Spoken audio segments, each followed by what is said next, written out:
Hi, welcome to the Market Alert for Friday, the 7th of February 2025. So today we've got the NFP numbers, the non-farm payroll numbers. First one of Trump's to be released today. Well, I say Trump's, it's not, isn't it? It's going to be sort of the last one of Biden's.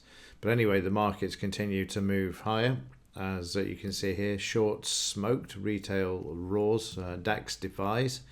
As we spoke about the DAX yesterday. We'll look at that in more detail in just a moment. Sell all things. This is yesterday. Market stall ahead of the most important jobs print since the last one. The irony there, obviously. And why no dip? Because the market hasn't pulled back at all. Goldman flows guru sees buybacks and big hedge unwind supportive for now. Yeah, a lot of buybacks going on at the moment. Companies buying back their own shares, which is supporting the market. So obviously borrowing money in order to do that. And stocks and bonds chop ahead of NFP, which you would expect. And it's normal for the markets to do the day before. So the important numbers are, it's this one here, non-farm employment change at 169,256. They're expecting a lower number. That's going to be good for rates to be cut, and that's going to be good for the market to go up. So let's have a look at the markets. So in the Dow yesterday, moving higher, didn't quite make a new all-time high. It was at 45,053, 45,077, so not far off. But there's no problem in turning this around today and moving the market higher. As the headlines state, there's absolutely no reason why the markets would go lower at the moment. There is no problems at all. And in fact, you know, I've been accused before of being a conspiracy theorist about the markets being rigged. But if you want to have a look at this video, I'll put the link in the description. The market's rigged. This is from the 60-minute archive rig from 2014, and it's just as relevant today as it was then, and that's why I say I've been called a conspiracy theorist since 2008, saying that the markets are rigged. It's patently obvious to anybody that can see that these markets are currently rigged, and this video goes into great detail about how they are rigged because of the high frequency trading and all the rest of it. Now with AI as well, it's a complete disconnect from reality. What will take the markets to pull back or fall out of bed, I do not know. But we've had wars, we've had COVID, we've had all sorts.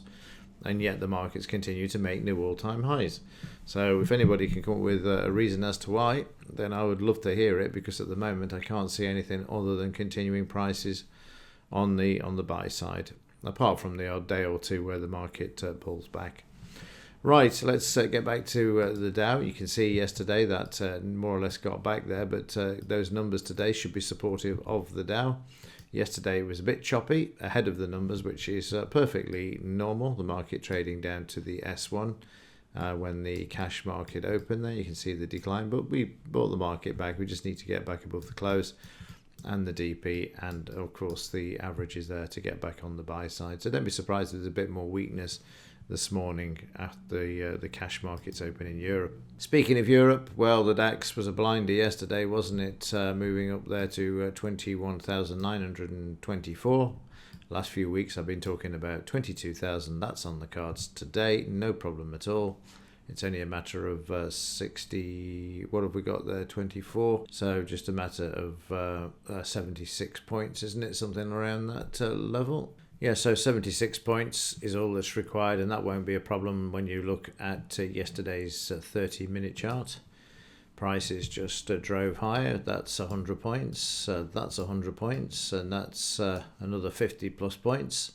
So no problem at all, 250 points yesterday. Bit of a wobble there in the evening when Bank of England governor spoke, but other than that, the market continuing to move to the upside there. In the S&P 500, the only market that hasn't got back to its all-time high at the moment, but no doubts that we'll be playing catch-up during today. Again, you can see a nice move to the upside recently. Yesterday a bit choppy, but soon recovered, didn't it, compared to the Dow? Down a bit overnight, but again, you can expect that as the market chops, waiting for those numbers. Today, FT 100 making a new all-time high yesterday as well, despite all that's going on. The economy unwinding, etc. Interest rates cut yesterday as well by the Bank of England. I forgot to show that one actually. Let me just grab that for you if you've not seen the news. So there you can see Bank of England cuts rates yesterday, which is why we're seeing the FT 100 make a new all-time high of 8767.5. 30-minute chart. There's the reaction, and it was downhill with the Dow thereafter, but you can see them buying back in there. Market at DP trying to move higher, of course, overnight. In the US dollar, bit of strength yesterday. Market trying to move very quiet in the dollar at the moment, isn't it? Range bound there for the last 3 days, so quiet for the metal, for the dollar. Let's have a look at the metals. So a bit of weakness surrounding silver yesterday, down on the overnight as well. Due for a slam in this market, which had a bit of one yesterday, which you can see there. 130 managing to come back, but at the moment struggling a bit at the DP. Again, they'll be using any news today to move this market lower. Same with gold, having a breather yesterday as well, and trying to move back to the upside. Gold will be supported, silver won't. It'll just have to be dragged up as it sees gold moving higher. There you can see a nice shakeout in gold yesterday, but it soon came back, making the gold price cheaper for those who want to buy, and particularly central banks at the moment, so no problem there. It's just silver that's under the cosh. And again, I don't see anything like it's being reported at the moment where they're talking about new all-time high prices, but it's now 50 years, or feels like 50 years. What is it, 1979? So yeah, it's not far off, is it? Where the price has been suppressed and continues to be suppressed. I mean, these bars compared to gold, I mean, it's just an absolute joke. So let's have a look at the gold-silver ratio. And there I rest my case, sitting around 89 at 90 when it should be sitting at 15. So again, still under the cosh and being manipulated. Right, let's have a look at yesterday's trades. So we started off in the morning with a bit of a move to the upside. This is in the pre-market session where the dark or the light grey background is. You can see there 7 o'clock kicked off, and then 8 o'clock we moved to the upside, and then we got the pullback that we expect most mornings now. We had a potential buy followed by a potential sell. The buy side won, market moved higher, and then you can see up to 51 points there, up to the R2 and the psychological level, taking profits there.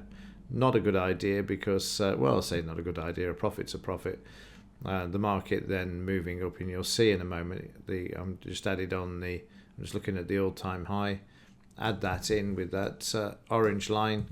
Where does the market go to? Well, surprise, surprise, it goes to the all-time high. What happens after that? We get a profit-taking pullback of 100 points or thereabouts before the market then settles down. Go through the news and the Bank of England rate cuts, and then into the afternoon through the all-time high again. That's the all-time high. And then we continue on the upside despite the Dow selling off, which we saw earlier. We have a quick short there. You don't want to stay too long on the short side. And the R2 level finding support, and then prices just drifting for the remainder of the evening there as Bailey spoke. So yeah, an interesting session for yesterday. And then finally, let's just have a quick look at where we are overnight at the moment. So there's the all-time high for the DAX, 21,924. That's what's going to be in the gun sights today if those NFP numbers come out as forecast. Okay, that's it for this one and for this week. So have a great weekend. Have a great day also. Let's see what those numbers are like at lunchtime and how the market interprets them. And with that, as ever, thanks for watching. See you in the next one.